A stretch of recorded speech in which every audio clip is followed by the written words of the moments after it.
Greg, as a pastor, do you ever find it hard for yourself to believe in God at some points? Yeah, I believe in God and I have my faith in God, but I do have my struggles, Charlie. In fact, yesterday I was talking to my wife and she was exhorting me in a good way and a godly way about some areas I could improve. And recently where I was on the phone and not real happy with a particular company that had wronged us on multiple occasions, and I kind of lost it on the phone. And she was reminding me to be Christ even to that representative. Be human, you're going to sometimes lose it. But yeah, I have my own struggles. And I think of Paul and him talking to Timothy, who was a church planting leader and a major leader at the church of Ephesus and other places with Paul and the church planter. And let me read to you what Paul tells Timothy. But in a great house there are not only vessels of gold and silver, but also of wood and clay, some for honor and some for dishonor. Therefore, if anyone cleanses himself from the latter, he will be a vessel for honor, sanctified and useful for the master, prepared for every good work. And that's overall my life, but I do blow it sometimes. And Paul tells Timothy about his own struggles. Timothy,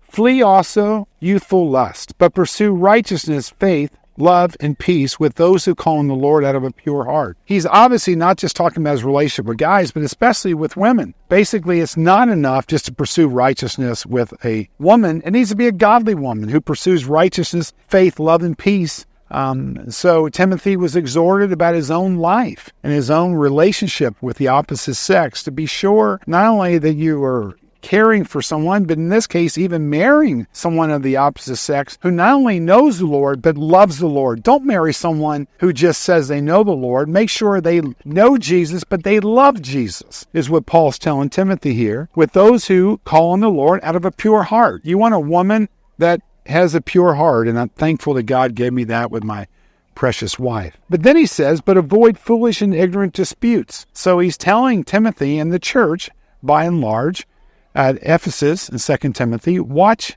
foolish and ignorant disputes in 2 Timothy 2, verse 20 and following, knowing that they generate strife. And a servant of the Lord, which I am, and many of you are, must not quarrel. I was quarreling a little bit. My wife was reminding me.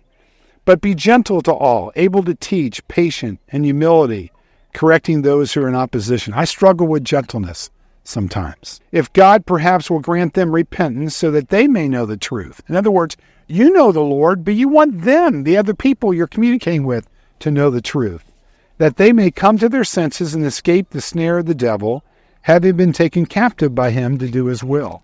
So sometimes, Charlie, I'm insensitive and I need to be more sensitive and more gentle. And gentleness is one of the fruit of the Spirit. And so the fruit of the Spirit is not fruits, it's one fruit with 9 particular facets to it: love, joy, peace, patience, kindness, goodness, gentleness, faithfulness, self-control. It's kind of like a diamond from different angles. And so I got to work on gentleness in my own life.